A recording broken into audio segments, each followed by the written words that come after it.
California, land of sun, surf, and toxic weed? Turns out the Golden State's legal cannabis industry isn't as squeaky clean as it seems. Remember all those promises of a safe, regulated market? Yeah, about that. The Los Angeles Times and Weed Week decided to take a closer look, and what they found wasn't pretty. They tested hundreds of cannabis products sold across the state and discovered a nasty secret.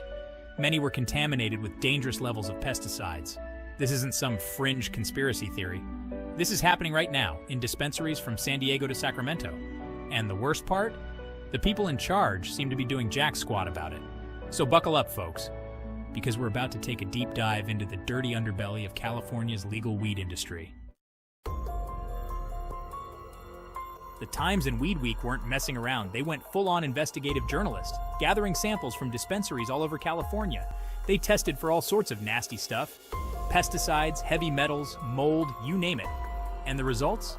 Well, let's just say they were enough to make Cheech and Chong switch to chamomile tea. Over half of the products tested contained illegal levels of pesticides.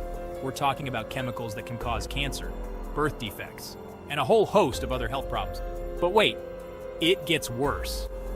Some products contained levels of pesticides hundreds of times higher than what's considered safe. We're talking about levels so high, they could make a cockroach grow a second head. This isn't just some minor oversight. This is a systemic failure that's putting millions of Californians at risk. So what happens when you smoke, vape, or eat cannabis laced with these toxic chemicals? Well, nothing good, that's for sure. Short-term effects can include headaches, nausea, and dizziness. But the long-term effects are much more concerning. We're talking about serious stuff like respiratory problems, neurological damage, and even cancer. And here's the kicker. These pesticides can be particularly harmful to people with weakened immune systems, like those undergoing chemotherapy or living with HIV/AIDS. You know, the very people who often rely on medical cannabis for relief. So much for safe and regulated, huh?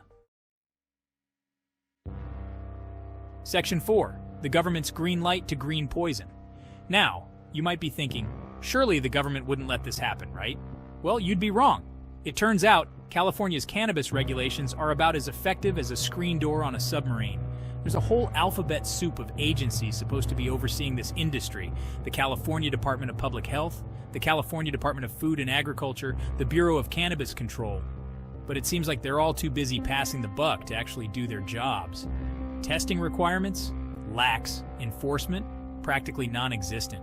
It's like the Wild West out there, except instead of cowboys and saloons, it's hipsters with man buns and overpriced dispensaries.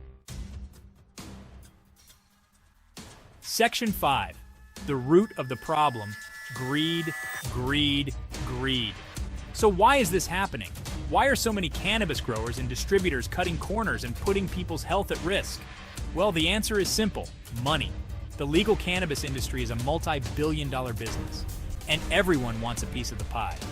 But growing clean, pesticide-free cannabis is expensive and time-consuming. It's much easier and cheaper to just douse your crops in chemicals and hope for the best. And let's not forget about the black market. Despite legalization, illegal grows are still rampant in California.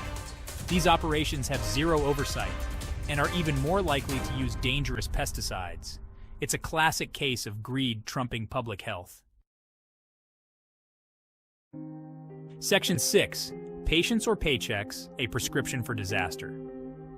Perhaps the most infuriating aspect of this whole mess is having on medical cannabis patients. These are people who rely on cannabis to alleviate pain, nausea, and other debilitating symptoms. They deserve access to safe, clean medicine, not some pesticide-laden crap that could make their conditions even worse. Imagine being a cancer patient undergoing chemotherapy, relying on cannabis to ease your nausea and stimulate your appetite, only to discover that the very medicine you're taking is poisoning you from the inside out. It's unconscionable. Section 7. A haze of uncertainty, the future of legal weed. So, what's the solution? How do we clean up this mess and ensure that Californians have access to safe, legal cannabis? Well, it starts with stricter regulations and rigorous enforcement. We need mandatory pesticide testing for all cannabis products, with stiff penalties for violators. We need to crack down on illegal grows and support sustainable organic farming practices. But it also requires consumer awareness. Do your research, ask questions, demand transparency from your dispensaries. And if something seems off, don't be afraid to speak up. The future of legal weed depends on it.